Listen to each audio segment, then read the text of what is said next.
Oke, Foodpreneur Indonesia masih di Foodies Podcast bersama saya Rifki Ramdan Maulana dan Mbak Stephanie Kurniadi. Halo Mbak. Ya, halo. Ya, kita lanjut Mbak di Ya. podcast berikut ini. Tadi kita sudah ngobrol banyak nih tentang branding ya, dan ada case-nya juga yang tadi disebutkan. Nah, sekarang itu 2018 kita nggak bisa hilang dengan namanya digital. Betul. Kita nggak bisa pergi dari namanya sosial media marketing. Karena memang sekarang udah zamannya kali Mbak Steph ya. Betul. Di digital ini. Ya. Jadi bisnis pun harus mengikuti. Nah, pertanyaan saya adalah dari beberapa media online yang sekarang banyak banget, ada Instagram, YouTube dan lain-lain. Menurut Mbak Steph nih ya, kasih dong kita tips-tips media mana yang paling efektif sesuai pengalaman Mbak Steph yang pernah diimplementasikan di brand-brandnya CRP Group. Media apa yang paling efektif? Oke, sebetulnya untuk memilih media jangan lupa kita harus sesuaikan dengan target market kita ya. Jadi paling ideal sekali kalau misalnya kita mau memilih media yang tepat adalah kita memperhatikan dulu habit dari target market kita. Karena kalau misalnya target market kita misalnya Gen X nih, misalnya yang mereka masih baca koran misalnya ada aja, kemudian masih baca majalah, kemudian mereka juga mengkonsumsi online, tentu akan beda dengan misalnya generasi milenial yang mungkin persentase online-nya udah heavy sekali ya, mungkin sampai 90 atau bahkan 100% konsumsi media online-nya. Atau misalnya target market kita ke usia yang lebih muda lagi nih, kayak Gen Z, mungkin habitnya sama-sama online seperti milenial, cuma mungkin channel sosial medianya beda misalnya. Jadi jangan lupa untuk selalu cocokin nih sama target market. Kalau dari beberapa brand di bawah CRP Group itu juga kita punya beberapa kombinasi target market. Jadi ada brand yang lebih kombinasinya milenial dan Gen X ada, tapi ada juga yang lebih ke milenial dan Gen Z. Jadi media-media yang kita pakai biasanya kita sesuaikan. Tapi kalau di usia range dan rentang yang paling lebar ya saat ini untuk konsumen Indonesia itu adalah milenial. Kalau milenial sejauh ini social media yang masih populer dan works di Indonesia itu antara Instagram, Facebook sama YouTube ya. Dan data itu sebetulnya teman-teman Foodpreneur juga bisa lihat di online sih, banyak data-data yang beredar juga. Masih dua itu ya, Instagram, Facebook ya, walaupun banyak banget ya selain dua itu. Cuman betul. Sesuai pengalaman Mbak Steph ini berarti dua itu. Nah, ya. Tapi kan kita sekarang mengenal yang namanya YouTube ya. YouTube media ini banyak vlogger-vlogger sekarang bertumbuh pesat. Iya, betul. Banyak buzzer juga bertumbuh pesat. Nah, kalau kita analisa di media YouTube ini, apakah menurut Mbak Steph ini YouTube adalah salah satu strategi marketing yang efektif? Iya, oke. Sebetulnya kalau saya lihat perkembangannya juga ya, memang sekarang YouTube ini jauh lebih heavy dibandingkan beberapa tahun sebelumnya ya. Misalnya karena kan era social media itu waktu Twitter, waktu Instagram, waktu Facebook itu heavy, tapi sebetulnya kalau di luar negeri YouTube itu udah jauh lebih lama tren dibandingkan Indonesia. Karena kalau Indonesia baru beberapa tahun terakhir ya. Dulu itu sebetulnya kenapa sih YouTube ini belum bisa work seperti saat ini? Itu kalau saya lihat besar sekali faktor yang namanya adanya generasi Z. Nanti saya ceritain ya korelasinya apa.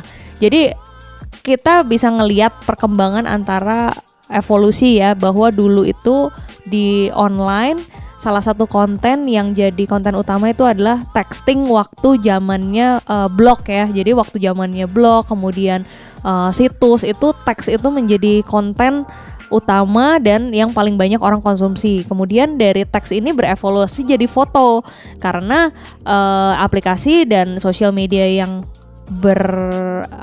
menjadi tren pun basisnya adalah foto ya, kayak Twitter, kemudian kayak Facebook, kayak Instagram waktu awal gitu ya. Kemudian si foto ini berevolusi lagi menjadi video. Itu sejak Instagram mulai punya fitur video. Jadi dari dia feed-nya tidak hanya gambar ya, tapi jadi video. Kemudian dia mulai lebih komprehensif lagi dengan adanya Instastory, kemudian dengan adanya live, Insta Live dan segala macam. Itu konsumsi orang berubah gitu. Habit yang dulunya mengkonsumsi foto, medianya nggak bergerak, sekarang beralih ke konsumsi habit habit untuk mengkonsumsi media yang bergerak, yaitu video. Jadi memang sekarang itu followers ataupun netizen itu memang lebih suka konten-konten yang bergerak atau dalam bentuk video. Nah, munculnya habit video itu sendiri itu dibarengi dengan yang namanya mulai bertumbuhnya Gen Z. Karena Gen Z ini misalnya 5 tahun yang lalu mereka kan umurnya paling tua tuh masih kelas SD ya, kelas 6 SD segala macam. Tapi sekarang anak-anak Gen Z ini yang usianya paling tua itu udah umur sekitar 20 sampai 21 tahun. Jadi udah masuk ke area usia yang produktif, bahkan mereka udah banyak yang juga punya income dan bisa melakukan konsumsi. Jadi bedanya generasi Z sama milenial itu ditandai dengan satu karakter yang signifikan, yaitu bahwa Gen Z ini dari sejak lahir tuh mereka memang udah punya DNA untuk menjadi konten kreator. Mungkin itu signifikan banget mulai kita lihat ya dengan begitu banyaknya YouTuber. Walaupun banyak juga ya anak-anak milenial yang pada akhirnya pun juga menjadi YouTuber, tapi yang paling signifikan jumlahnya banyak dan kita bisa lihat trennya tidak hanya di Indonesia ya, tapi di internasional. Anak SD atau bahkan anak umur 4 tahun aja dia udah punya YouTube channel yang bisa menginfluence anak kecil di seluruh dunia untuk beli mainan ya. Jadi itu salah satu YouTuber yang merupakan anak Gen Z, dan memang secara DNA mereka untuk meng-create konten tuh tidak ada sesuatu yang tidak sesulit kalau anak-anak milenial atau Gen X misalnya mau disuruh create konten mungkin pusing gitu ya. Tapi anak Gen Z secara natural mereka adalah konten kreator. Nah, kalau saya lihat kenapa sekarang YouTube jauh lebih bisa dimanfaatkan oleh UKM, karena sekarang ini udah banyak YouTuber. Kalau dulu pebisnis awal atau startup itu bingung pada saat mereka mau memanfaatkan channel YouTube, mereka nggak punya resources untuk memproduksi konten video. Karena dulu juga tidak semudah sekarang ya produksi konten video. Sekarang handphone juga udah bagus-bagus, udah di mana-mana. Kita bisa bikin konten. Kalau kitanya juga bingung mau bikin konten apa, kita tinggal kontak YouTuber untuk meminta mereka bikin konten buat kita gitu. Jadi sekarang itu YouTube mulai banyak konten, dan kita sebagai pebisnis kuliner sebetulnya bisa memanfaatkan YouTube dan sangat efektif karena habit dari netizen itu sendiri pun sudah heavy untuk mengkonsumsi media melalui YouTube. Jadi sebetulnya sangat baik sekali kalau kita memiliki bisnis kuliner dan kita bisa memanfaatkan YouTube sebagai channel membangun brand kita gitu. Itu semua kan media ya. Betul.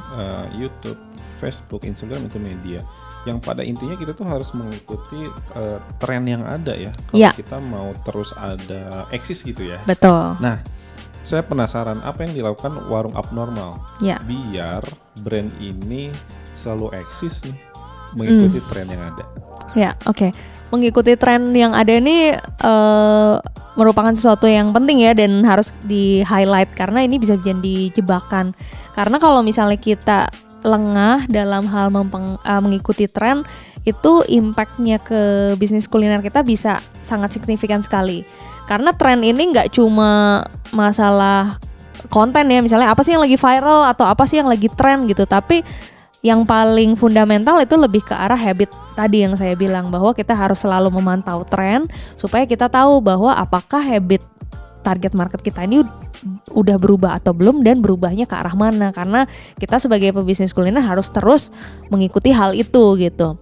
Nah, kalau di internal kita, cara kita mengikuti tren itu tidak sulit, tapi harus dilakukan setiap hari dan menyenangkan kok. Jadi cara kita mengikuti tren ya tentu saja adalah sering-sering update dan lihat sosial media itu sendiri. Jadi kayaknya pekerjaan impian semua orang tuh jadi tim sosial media gitu ya, soalnya kayak main gitu kan. Scroll terus nih. Scroll terus nontonin YouTuber, nontonin influencer gitu ya. Mereka bikin konten yang viral tuh apa segala macam. Jadi sebetulnya cara kita memantau tren adalah dengan selalu update, lihat akun-akun yang followersnya banyak, kemudian lihat hashtag-hashtag yang lagi trending, kemudian lihat berita-berita yang baik itu dari lokal ataupun dari internasional ya. Misalnya kalau di lokal kan kayak ada IDN Times, kemudian di internasional ada BuzzFeed gitu ya, atau Mashable.